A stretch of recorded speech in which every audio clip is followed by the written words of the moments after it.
السلام علیکم ناظرین، قرآن مجید میں حضرت آدم علیہ السلام کے دو بیٹوں قابل اور حابل کا قصہ ہے۔ آئیے میں آج آپ کو وہ سناتی ہوں۔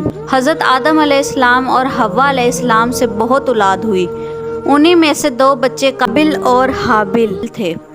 قابل بڑا لڑکا تھا لیکن یہ ماں باپ کا کہنا نہیں مانتا تھا۔ حابل چھوٹا بھائی تھا جو ماں باپ کا کہنا مانتا تھا۔ اکلیمہ ایک لڑکی تھی جس سے قابل شادی کرنا چاہتا تھا، مگر حضرت آدم علیہ السلام اس کی شادی اپنے چھوٹے بیٹے حابل سے کرنا چاہتے تھے جو نیک اور شریف تھا۔ اس لیے قابل اپنے ماں باپ اور بھائی کا دشمن ہو گیا۔ اللہ تعالیٰ نے حکم دیا کہ تم دونوں قربانی کر کے پہاڑ پر رکھاؤ۔ جس کی قربانی قبول ہو گئی اس سے اکلیمہ کی شادی کی جائے گی۔ اللہ تعالیٰ کو اپنے نیک بندے پسند ہوتے ہیں اور وہ ان کی مدد کرتا ہے۔ آسمان سے ایک آگ آئی اور حابل کی قربانی کو لے گئی، یعنی حابل کی قربانی قبول ہو گئی۔ اب اس کے بھائی قابل کو بہت غصہ آیا اور اس نے حابل سے کہا کہ میں تجھ کو قتل کر دوں گا۔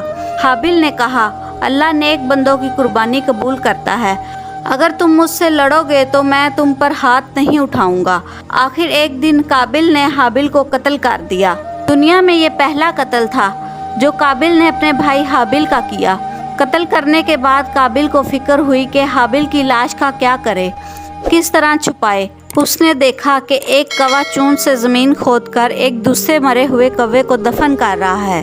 تب اس نے بھی اپنے بھائی حابل کو زمین کھود کر دفن کر دیا اور خود جا کر آگ کی پوجا کرنے لگا۔ حضرت آدم علیہ السلام کو بہت رنج ہوا۔ قابل و حابل دونوں بھائیوں کے جھگڑے سے ہم کو سبق لینا چاہیے۔ ہمارا حقیقی بھائی یا مسلمان بھائی اگر ہم پر زیادتی کرے تو بہتر یہ ہے کہ ہم صبر کریں اور اپنے بھائی پر ہاتھ نہ اٹھائیں۔ قابل نے اپنے بھائی کو قتل کیا، قیامت تک لوگ اس پر لعنت کرتے رہیں گے اور آخرت میں اللہ کے عذاب کا مستحق ہوا، اور حابل کو قیامت تک لوگ اچھا کہتے رہیں گے اور وہ جنت کا وارث ہوا۔ ناظرین، میری یہ ویڈیو آپ کو کیسی لگی؟ اگر میری ویڈیو آپ کو اچھی لگی تو میرے چینل کو سبسکرائب، لائک اور شیئر کر دیں۔ شکریہ۔